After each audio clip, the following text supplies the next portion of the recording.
কিন্তু ঘরটা কে বা কাহারা এই রাতের অন্ধকারে উঠেছে এবং আমরা জানি না।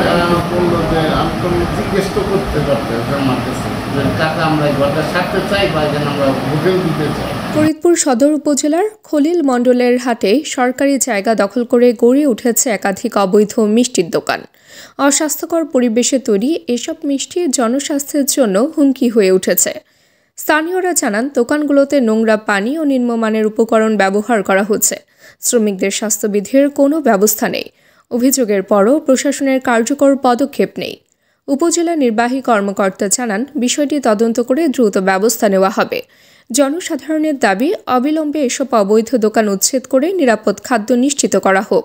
স্থানীয়রা প্রশাসনের কঠোর নজরদারি ও নিয়মিত অভিযান চালানোর আহ্বান জানান। আর যে স্থাপনাটা দেখলাম যেটা পরিষদের পিছনে নদীর ভিতরে, ওই স্থাপনাটা কে কার আসলে? ওইটা ঘরটা হলো অন্য মালিকের, আমরা ভাড়া নিয়ে চলে গেছি। অন্য মালিক কে? এটা আমি বলতে পারলাম না যে মালিকটা কে, ঘরগুলো কে তুলছে এটা আমি জানি না।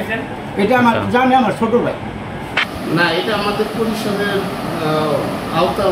আওতার মধ্যেই, কিন্তু ঘরটা কে বা কাহারা এই রাতের অন্ধকারে উঠেছে এবং আমরা জানি না। ইতিপূর্বে উঠাইতে গেছিল আরও 2-4 বছর আগে, তখন তৎকালীন যে ইউনো ছিল উনি এস্টেট পাঠাইয়ে তখন যে ভাঙাই দিছিল। এখন আবার ওই কনারের মধ্যে তথ্য কেন্দ্র, ওইখানে আবার ওরা রাত্রেই করছে। তারপরে জিয়া মিষ্টির দোকান দিচ্ছে। আমরা জিয়ারে বললাম যে তুমি আমাদের অনুমতির বাইরে কেন উঠে না।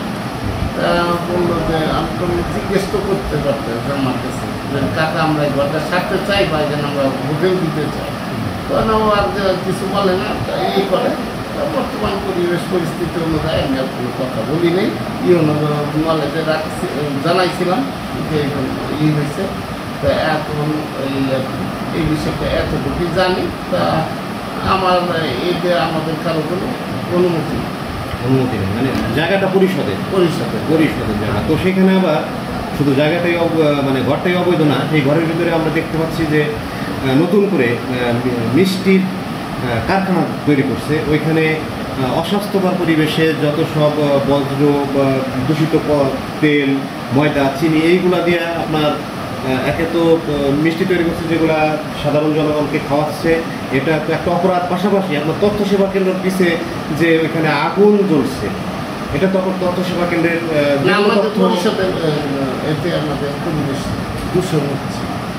আর ওরা যে মিষ্টি কি দিয়ে বানাইতেছে এটা আমাদের আসলে নলেজে না। তো চেয়ারম্যান হিসেবে কি আপনার এটা দেখা উচিত ছিল কিনা যে এই অভিযোগ পাইলেন আমরা যাবো। যেমন আজকে আপনারা আসলেন, বললেন, আমরা দেখলাম, আপনারাও দেখলেন, আমরাও দরকার ব্যবস্থা নিব বা উপরস্থ কর্মকর্তাদের জানাবো।